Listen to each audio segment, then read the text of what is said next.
Money laundering కోణంపై ED దర్యాప్తు ముమ్మరం చేసింది.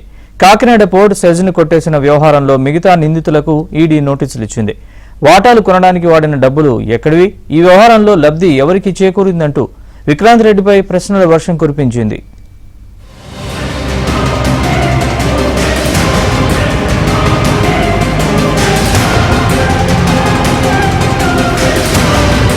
కాకినాడ సీపోర్ట్లో వాటాలు కొట్టేసిన కేసులోని మనీ లాండరింగ్ కోణంపై ఈడీ దృష్టి సారించింది. వైసీపీ రాజ్యసభ సభ్యుడు వైవి సుబ్బారెడ్డి కుమారుడు విక్రాంత్ రెడ్డిని పిలిపించి తాజాగా విచారించింది. ఈ కేసులో సిఐడి నిందితులుగా చేర్చిన వారందరికీ ఈడీ నోటీసులు జారీ చేసింది.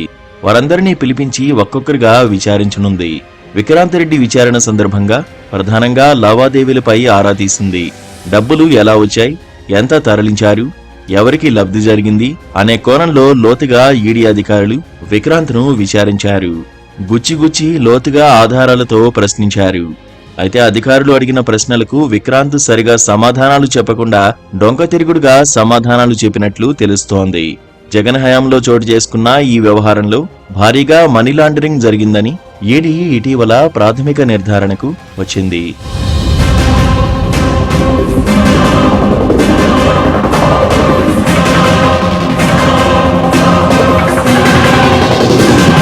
విక్రాంత్ రెడ్డితో పాటు ఎంపీ విజయసాయిరెడ్డి సంతానం ఆడిట్ కంపెనీకి ఈడీ నోటీసులు జారీ చేసింది.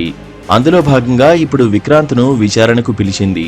కాకినాడ సీపోర్టుకు అసలు యజమాని కేవీ రావును ఆనాడు జగన్ సన్నిహితులు బెదిరించి భయపెట్టి కారు చౌకగా వాటాలు కొట్టేసిన వైనంపై ఈడీ పలు ప్రశ్నలు అడిగింది. జగన్ అధికారంలోకి వచ్చాక రాష్ట్రంలోని అనేక ప్రాజెక్టులు, గనులు, పోర్టులు చేతులు మారిపోయాయి. అందులో కాకినాడ సీపోర్టు కూడా ఒకటి. ఇందులో 41% వాటాను తాడేపల్లి పెద్దలకు బాగా దగ్గరైన అరబిందో దక్కించుకుంది.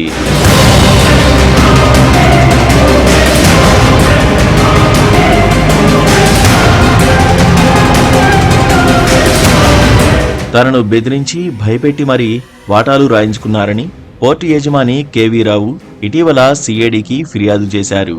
చెన్నైకి చెందిన శ్రీధర్ అండ్ సంతానం కంపెనీతో ప్రత్యేక ఆడిట్ నిర్వహిస్తున్నామని ప్రభుత్వం నుంచి సమాచారం వచ్చింది.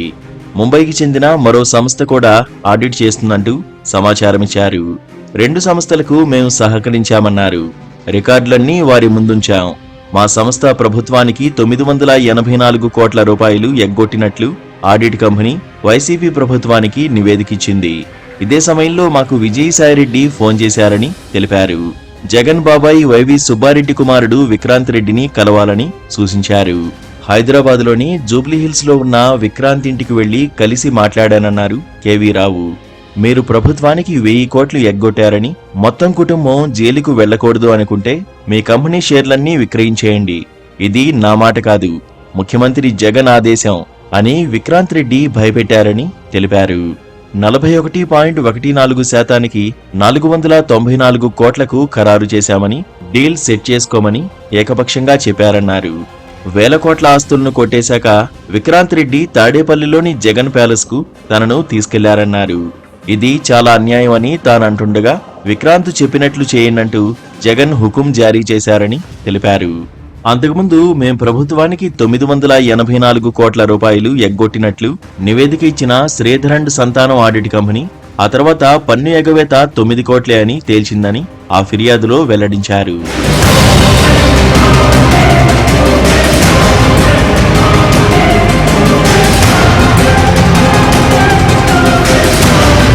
కాకినాడ సీపోర్టులో వ్యాపారవేత్త కేవీ రావును బెదిరించి అన్యాయంగా వాటాలను రాయించుకున్న కేసు దర్యాప్తులో సిఐడి వేగం పెంచింది.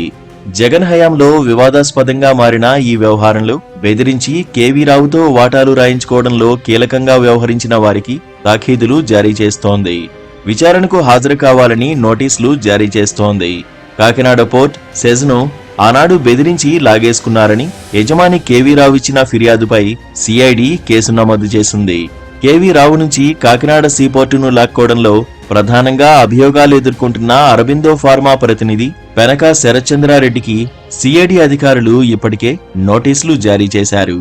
విచారణకు హాజరు కావాలని ఆ నోటీసులో పేర్కొన్నారు.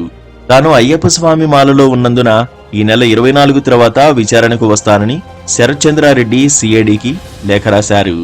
కాకినాడ సీపోర్టుపై చెన్నైకి చెందిన పీకేఎఫ్ కన్సల్టెన్సీతో ఆనాడు ఆడిట్ చేయించారు. దీని వెనుక కుట్రకోణం ఉందని సిఐడి అనుమానిస్తోంది. కాకినాడ సిటీ ఎమ్మెల్యేగా ఉన్న ద్వారంపూడి చంద్రశేఖర్ రెడ్డికి పీకేఎఫ్ కంపెనీతో సత్సంబంధాలు ఉన్నాయి.